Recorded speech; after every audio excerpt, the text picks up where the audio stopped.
Muraho neza turabasuhuje inshuti bavandimwe mukomeje gutega amatwi gahunda za televiziyo TVS ni Ivan kuri mikoro kugira ngo tubaganirire kuri bimwe bikomeje kunyuragira muri iyi si yacu. Gusa uyu munsi turaza kwibanda cyane ku bikomeje kuvuga hagati ya leta y'Uburusiya ndetse na leta ya Amerika, aho bivuga yuko ubwato bw'intambara ndetse na submarine bimaze kugera muri iki gitondo cyo ku wa gatatu aha kuri Havana Harbor, bikavuga yuko rero bimaze kwinjira neza na neza mu gihugu cya Cuba, aho bivuga yuko bitangiye gukora imyitozo mu buryo bwa gisirikare.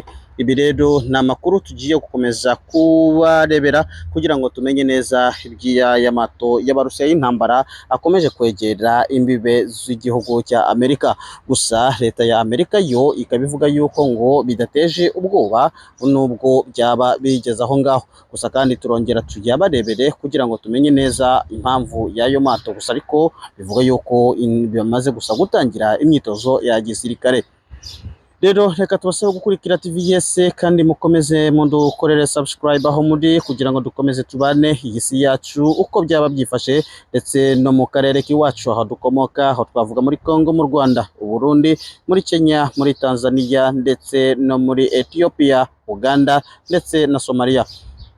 Rero turakomeza kubasaba kubana natwe kugira ngo dukomeze kubagezaho aya makuru. Gusa uyu munsi reka tubabwire yuko ari ibintu biteye ubwoba cyane ku baturage ba Amerika, ndetse bikaba hari n'amakimbirane menshi cyane akomeje kugaragara muri iyi leta, aho Congress itarimo yumvikana n'urukiko rw'ikirenga rw'iki gihugu. Ni ibintu tuza gukomeza kubaganirira kugira ngo tumenye neza n'iki kirimo kijya imbere muri iki gihugu. Ibi rero abaturage benshi ndetse n'abandi bavuga yuko leta y'iki gihugu isa yasinziriye, bagashaka kugereranya ibi bitero by'Uburusiya hamwe n'ibitero by'Ubuyapani ubwo byakorwaga muri Hawaii, aho turi muri Pearl Harbor.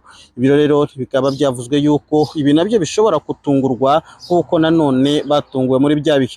Gusa kandi mwibuke yuko mu ntambara ya kabiri y'isi, aho turi muri 1941, 1941, icyo gihe nta nuclear zari zihari, ariko ubuho noneho byaje ari ibisasu kirimbuzi. Ese niki gituma Amerika ikomeza kureberera? Ni amakuru tuza gukomeza kubaganirira kugira ngo dukomeze kumenya neza ibirimo bitambuka muri iki gihugu. Rero murakoze cyane kudukurikira, ubwo mu kanya turaza kubabwira ku buryo burambuye. Gusa kandi ntazo kuza kwibagirwa iwacu, ntabwo turaza kubagerera mu karere ka Minembwe ndetse n'ahandi kugira ngo tuganire ku bikomeje kuvugwa muri ibyo bihugu. Rero murakoze kandi mukomeze mugire ibihuko byiza aho muri. Ni mu kanya turongera kuyakurikirana kugira ngo tumenye neza impamvu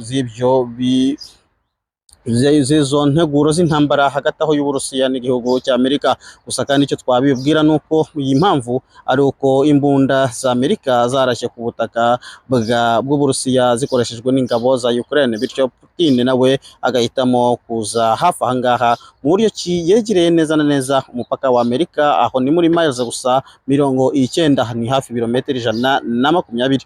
Ibyo rero bikaba bivuga yuko ariho ubwato bw'intambara ndetse bwikoreye n'ibisasu kirimbuzi bumaze kugera kandi batangiye imyitozo yabo ya gisirikare. Gusa Amerika yo ikaba ivuga yuko ngo bidateje ubwoba. Mu makuru yacu tuzakomeza kubaganirira. Murakoze cyane, mukomeze mugira ibihe byiza.